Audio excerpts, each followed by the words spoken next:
I moved to America with nothing. I started off in Miami. I had no friends. It wasn't like there was Facebook chat groups, Right. Australians in America. It Yeah. was nothing. It was the wild, wild west. So I always tell people, do what's right and the universe will guide you in the right place. Hey, everybody. Welcome to the Sobriety Diaries. I'm your host, Nate Kelly, a recovering alcoholic, 7 years from my last drink, a recovery mentor, and podcast producer. I am so grateful to be bringing you these powerful stories of recovery told by you, those who live them. Please share this podcast with anyone who may need it today. And with that, let's open the diary on episode 86 of the Sobriety Diaries. Oh, today's a good one, my friends. Author, podcast host, TV personality, life coach, interventionist. We've got a lot to cover, my friend. Welcome, Mike Diamond. How are you today, my friend? I am awesome. I am, Nate. Thank you for having me. I'm always grateful. I'm sitting here with you. It's a good day. I'm always grateful. You said right before the interview started, you're here to be of service. And that's something we learn in recovery, right? It's about others. It's not about ourselves anymore. I think that's the most important thing. Someone asked me the other day, they're like, why are you so kind and compassionate and giving? I said, well, I wasn't around kind and compassionate and giving people when I grew up in Australia. And I said, I look at life very simply. The first part of my life, I tried to feed myself and feed my insecurities and feed me. And then when I got sober, my purpose was to help others, inspire, educate, and motivate others to live their potential and best life, whether they're sober or not sober in recovery. And then, so it's purpose and how can I help people? It really depends on our motivation behind things and what drives us to do things. And if the motivation's not right, I think, to your point, we may be spinning our wheels and finding that, certain things aren't serving us. But if the motivation behind it is right, we kind of find our way. And my friend Laura calls them spiritual breadcrumbs. Like you find these things along the way that will tell you that you're on the right path. Like keep on going. The motivation's right. I love that. Yeah, I always say intention. Yeah. So it's motivation, intention. If I've got a positive intention and my intention is to do the right thing, you're right. Because we all want the cake. Of The course. cake's the big goal, but the Yeah. universe gives us little crumbs to show us that we're on the right path. Hmm. But if we're constantly trying to feed ourselves in our ego, which like fight, flight, freeze, or feed, Yes. it's just chaos. It's just that. Right. It's I have to giggle now because it's just so far from what the white life I used to live, which was complete insanity. Yes. Like just I can't. I look back at it now and I was like it was just wasting time, just trying to be authentic. It was just silly. Well, that's a great segue, Mike. You have this incredible platform and strategies for positivity and success. But I always like to start with a personal journey and get to know a little more about Mike and how we evolved to where we are now. Absolutely. So I was born in Perth, Western Australia. And for people listening, Perth, Western Australia is geographically the most isolated capital city in the world. So it's on the west coast of Australia, and it's a small place. And I grew up with not a lot of good information. My parents worked hard; they tried. European background, we grew up Greek, but then I do a 23andMe and I find out I'm Greek, Italian, and Middle Eastern, which is always pretty strange. You're like, what was my ancestors doing back then? Right. Right. How did they And make it all the way over there? Yeah.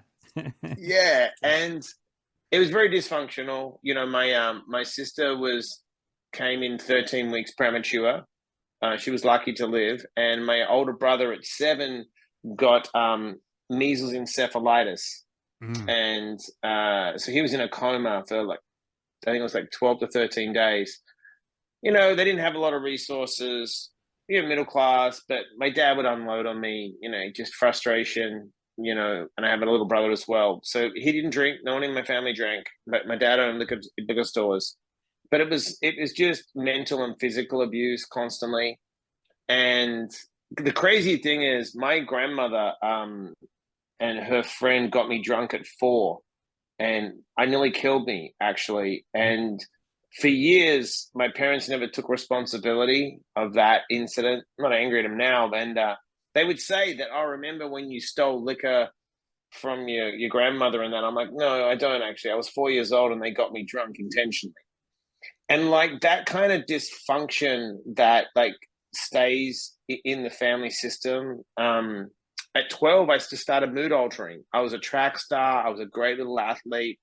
I broke records and won championships. But what really made me, it's environment and genetic to me. It was definitely in my genes. Both my grandfathers had the gene, but the environment didn't allow me to thrive. It was constant chaos, stress, and I'd win a championship running, and my dad never saw me run. And instead of my mom celebrating my wins, she would be like, "You're such a show off." So I would felt a massive amount of shame for being successful. But then again, if I lost, I would be shamed. So I didn't, you don't know who you are. And I had all these talents in so many areas. So, at 12, 13, my dad owned a liquor store. The liquor was there. There was surplus liquor. I'll be honest, I was like Frank the Tank. Once it hit my lips, it Right. tasted so good, right? Give me more of this. Yeah. And then the cycle began. So I struggled through high school because I was undiagnosed dyslexic and ADHD. And, I grew up in that era where you're stuck in stupid if you can't figure things out. It wasn't like now. Like my son's on the spectrum and they pick everything up now. He's 5. When I was a kid, like he's great at sports. He doesn't want to pay attention. He's stupid. That was it. And then constant screaming and abuse. And, I got thrown out of school at 16. I was struggling. I was dealing pot, doing dumb things. And I was struggling. I was really bad. I mean, I really, it was crazy. I really wanted to kill myself. I just was in a bad shape. And I basically got a handful of, they're called Panadol. They're like headache pills, like aspirins. Yeah. And I jumped over my neighbor's fence, and she was just, I don't know why I jumped on my fence. I guess my unconscious, my higher power said that was the best choice. And I had the pills in my pocket, and I was, my goal was to just swallow them and see what happened. And she had a glass door, and she saw me, and she just came out and started chatting to me. And she goes, "You okay?" And I'm like, "No, I'm not at all. I'm fucked up. Like I can't figure shit out." And she just kind of, it was the most bizarre, like I do interventions now. Like she just had this way of just looking at me, and she hugged me. And no one had told me they'd love me. No one told me it was going to be okay. And she just hugged me in a way that I knew she cared. And she just looked at me and she goes, "In 30 years from now, this won't matter. You're before your time. You're going to be okay." And I looked at her and I was like, I actually believe her. And she gave me this, like I try to drop a little dose of positivity on everyone. Yeah. Just give them that little fucking dose. And it literally changed the course of my life. So I struggled through that, graduated high school, went to Sydney from Perth and auditioned for a massive acting school and got in. And then I was sober. So I was young. I was sober, 18, 19. I would go through these, areas of sobriety. I didn't understand what sobriety was. And I remember in Sydney going to this meeting, and a guy got up. It was a really hardcore meeting, and a guy was, back then you could smoke in meetings, and a guy got up to speak, and a guy threw an ashtray at him. And I was like, "What the fuck is this?" And I was like, "I'm not like these people." You know what I mean? So I didn't have mentors, and I had really bad mentors growing up. There was a lot of just kind of sexual abuse. Like I had acting teachers that would just cross over marks with you and do things inappropriate. And I had no safe ground to be authentic and be okay. And there was another moment that changed my life. I was using heavy and I had an acting mentor who wasn't a good person. And he took me and another student, and we were out, and he took us back to his apartment and he got us high and he took advantage of it. He straight out pretty much raped her, and I couldn't figure it out. I was so messed up. And the next day at acting school, I pulled her aside. I said, "What do you want me to do?" She goes, "Don't say anything, because we shouldn't have been there, and I don't want to be, ashamed." And I was like, I confided in another friend, and she's like, "You got to say something. Like, you got it." And I'm like, "Okay." So I went to the dean of the school and I said, "This is what happened. What do you want me to do?" And he's like, "It's your word against his. He's not a good person." I said, "You know what? I'll just leave. Fuck it. I'll just leave acting school, and that way you can kick him out." He's like, "Okay." So I left, and Wow. I was walking down this. I knew it was the right thing to do. Yeah. The craziest thing is, and this is what changed my life, I was walking down this place called Pitt Street Mall. It's an open air mall. And I went in, there was a guy that I used to see when I was going to acting school. And, I asked him for a job selling clothes. And he's like, "Aren't you going to acting school?" I said, "Look, long story, I'm moving to America, need a job selling clothes." And it was really funny because he's like, "Wait a second, you want to come into my store, take a job to leave?" I said, "Yeah, it's the truth." Yeah. And he's like, and my life has always been this random thing where I always say preparation meets opportunity is luck. But if you're not So prepared, true.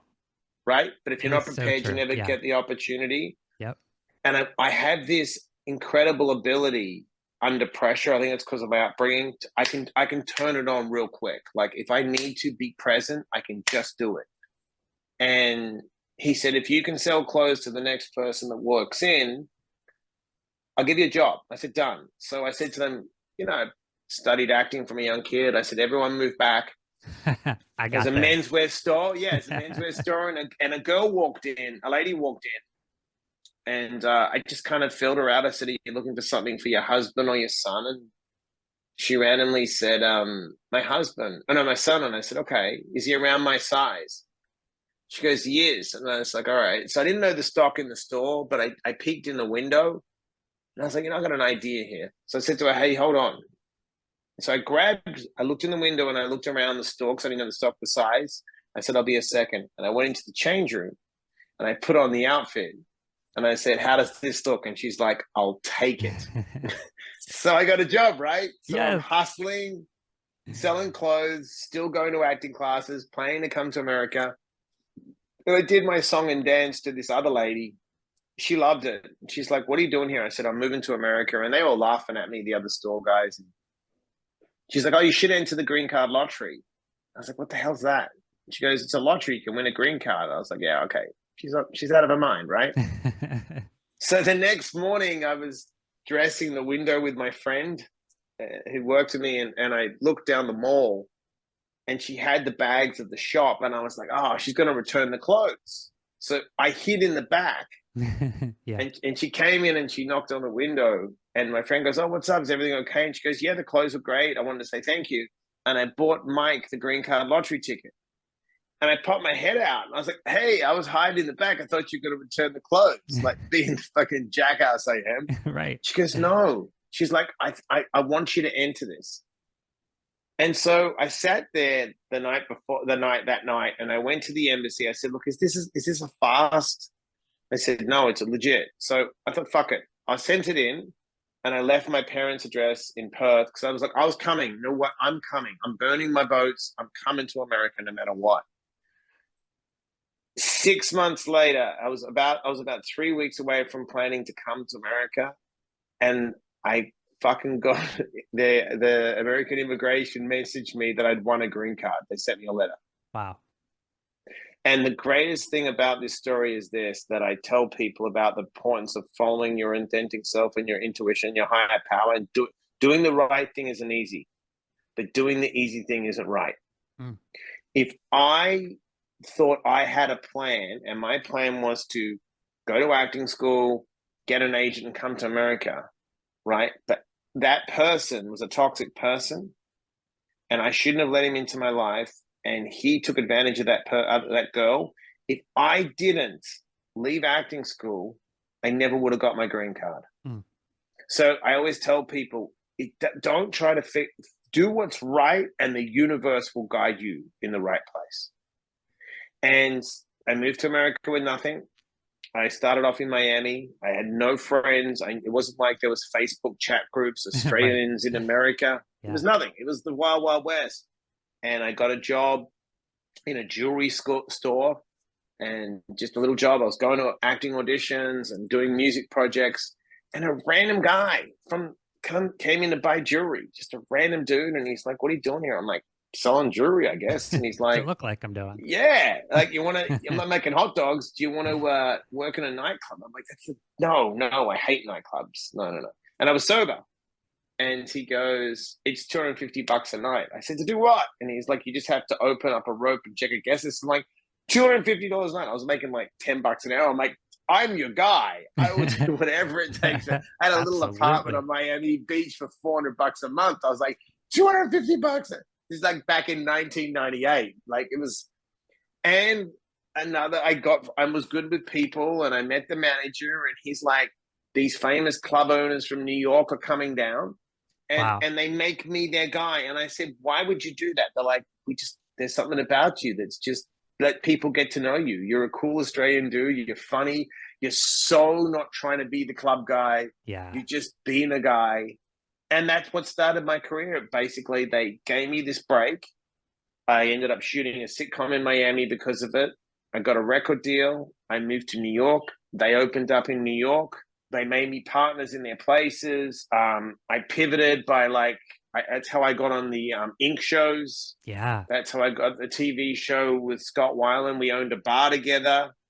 And 2006 was the moment that I really stopped forever. I was shooting a VH1 show with Scott Weiland from Velvet Revolver. Yeah. About me owning a bar the bar was called Snitch, and it was the show was called Dive. And I helped create Miami Ink with Army and those guys.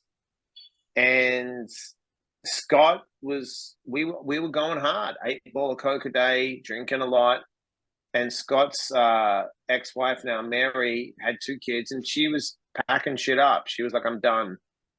And I guess I expected him to have a different answer. I said, "What do we do? You were in the 4 Seasons, fucked up on cocaine." And he's like, "I'm Scott Weiland." I'm like, "Huh?" And I had that. It literally, it was a moment of clarity and epiphany. And I looked at, it's like my whole life. I zoomed out, and I saw myself from a little kid to being around this guy and shooting this show. And I was like, you know what? It's a lie. I climbed the wrong fucking mountain. It's all bullshit. I'm a fraud.